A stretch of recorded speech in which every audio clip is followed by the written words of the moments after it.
Hey, it's Dr. Fox. In this video, we're going to talk about tracking those symptoms, monitoring your symptoms. And this can really build some good, solid insight that can help you understand which symptoms are most problematic, which ones are holding you back. So let's get into it. Now, what I did is I created a form that's called a symptom tracker. Now, this symptom tracker, what it's going to do is it's going to list these common symptoms and issues for you to track each day of the week. Now, if you don't have one of the symptoms that's listed on the tracker, we'll go over those in just a second, and just leave it blank. Just keep going.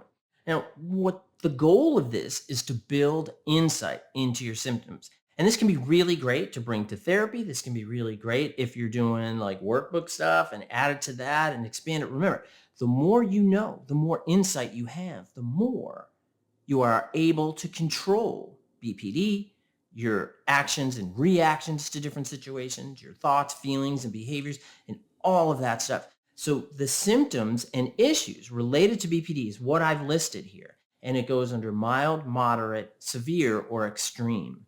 And the point of that is that once we know the gradient, then we know which symptoms are most problematic, which ones are most impactful in your functioning, which ones are holding you back, which ones are relationship disruptive, so on and so forth. So this can be really, really helpful.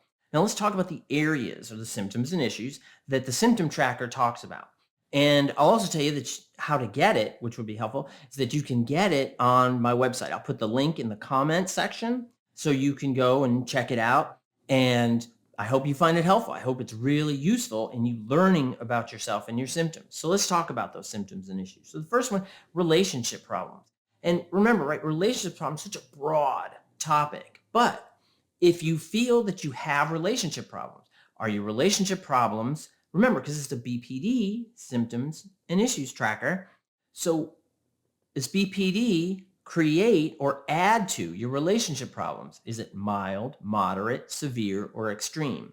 So let's talk about, so on the mild end, you would say that, yeah, I mean, it kind of adds to my relationship problems. For example, common core content that I talk about is, for those along the BPD spectrum, is abandonment, rejection sensitivity, and emptiness. So let's ask yourself, so for this particular one, do those components, if you have them, or whatever your core content is, and I have a lot of videos on core content and how to find it, I'll put a link here for you.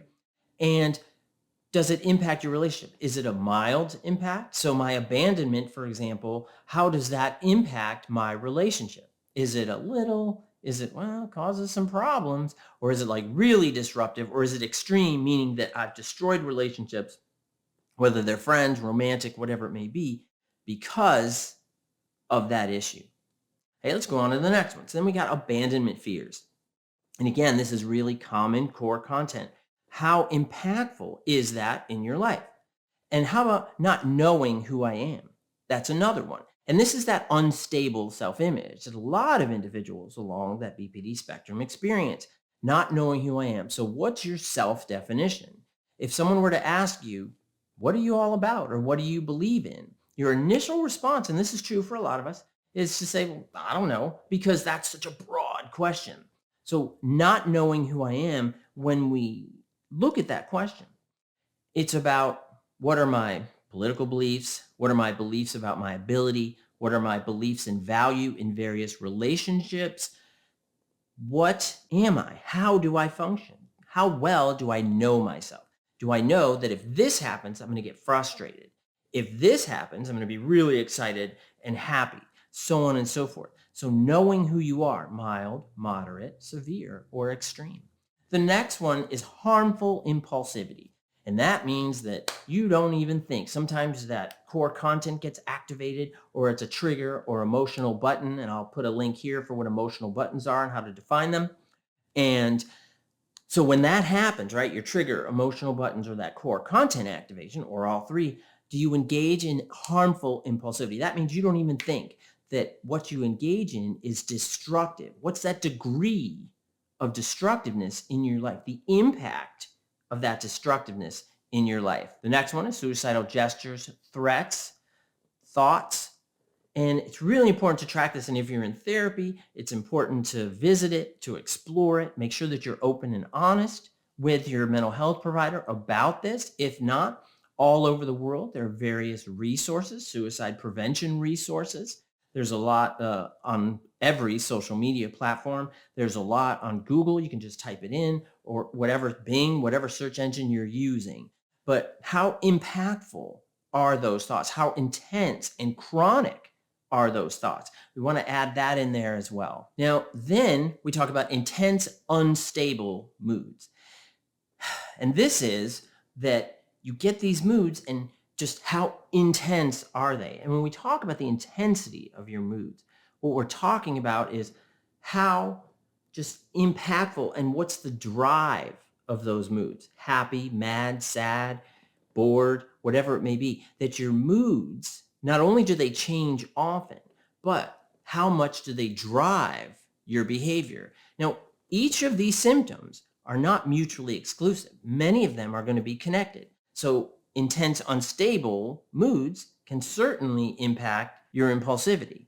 Absolutely. But it's good to also separate them out, so then you can look at what are the initial phases, what is the middle phase. This might be where you're considering, should I do this? Am I going to do this? Sometimes it's really narrow, but it's that range of consideration. Some folks feel like initially they have none. Actually, it's very small. Everybody has a degree of consideration. You may not necessarily hear that because of your family in the head, because of some of those BPD thoughts and beliefs, but there's something there. It might be very narrow, but it's there. Hey, and then that adds to the end result, the conclusion. And we got to also remember there's short-term rewards for negative behavior, but really long-term consequences. You got to be aware of that. Let's talk about emptiness. Emptiness is tricky. Emptiness is, the way I conceptualize it, it's this just intensive degree of this pit in your stomach, this feeling inside of you that no matter what you do, you don't feel full. It's like going to a table, right?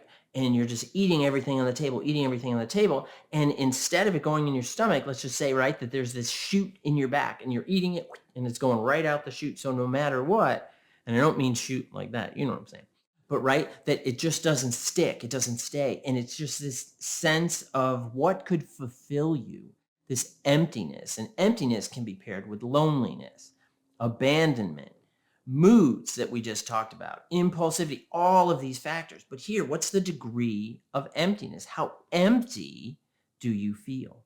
Now, the next one is intense, uncontrolled anger. Anger is very unique and very specific. Now, I could do a video specifically on anger. If you'd like, please leave a comment. I'd be happy to do that. Let me briefly tell you a little bit about anger generally. Anger is actually not a real emotion. Boy, does it feel real, and I can already see the comments popping in. How can you say it's not real? Let me explain. Because what this means is that anger is actually a conglomeration of many other emotions that manifests in this intensive reaction that we call anger. So a lot of times in my clients that have anger issues, we start to unpack it and we dig a little bit. And what we see is that underneath, a lot of times it's fear, guilt, shame, doubt, and sometimes even inferiority. But it can also be abandonment fears, rejection sensitivity. It can also be emptiness, right? So it's what's underneath. We've got to find out what's underneath that. But for the symptom tracker, what we're talking about that surface expression of intense, uncontrolled anger. That means you get angry and you act out. Remember, this is also impulsivity. Now, impulsivity is more than just anger. It's the behavior of reacting. Anger is the emotion. And uncontrolled doesn't just mean that it's external. It's what you do. How destructive are you because of the anger? What it means is that what about the anger that's inside? It's uncontrolled. Does it boil up quickly or is it slow? Is it a slow build? And you think and you stew and you got to know, and what is this? What is that? What is it? What is it? And then you just explode. So it's important to look at that as well. And how intense is this uncontrolled anger? What's the degree of control? Is it mild, moderate, severe, or extreme? And let's talk about stress-related paranoia and dissociation. These are the last two sections. These are pretty specific to BPD. And there's a lot of other disorders that under high stress, an individual may have a psychotic break. But when we talk about BPD, what we're talking about is an increase in stress. So I get really worried and I get really nervous and I get in my head and I start to have all these emotions and all these feelings and all these fears. But then I start to believe that no one loves me, no one's going to support me, and people are out to undermine my success, undermine my ability to achieve my goals. That's the paranoia. And how intensive is that? Is it mild, moderate, severe, or extreme? And you'll also see the days of the week, right? So you can monitor it. How often is this occurring? And when we talk about dissociation, it's this sense of detachment from the world around you. Now, it can be, again, dissociation is also on a spectrum. It could be at the low end, it could be mild. And that dissociation it's kind of this spacing out feeling a little bit, like I'm kind of there, but I'm kind of not. It's not rehearsing a response. Like when someone's talking to you, you're like, oh man, I'm going to say this. So you're not paying attention to that person. But instead, what you're doing is that you're, oh, I can't wait to respond. I can't wait to respond. When we talk about that dissociation, it's that sense of detachment. But when it's mild, it's just a little space out. Like you're not really paying attention to the content of what you're talking about, but you're still present in a lot of ways. In the extreme sense of dissociation, what we're talking about is it's a complete detachment. You don't feel present. Your thoughts are really somewhere else. It's that space out, but amplified, but your body doesn't feel present.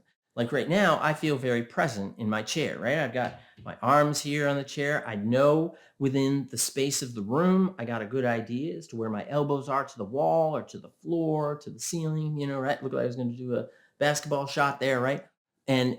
But if I was dissociated, you would feel like you're floating a little bit. You would feel like you're not grounded.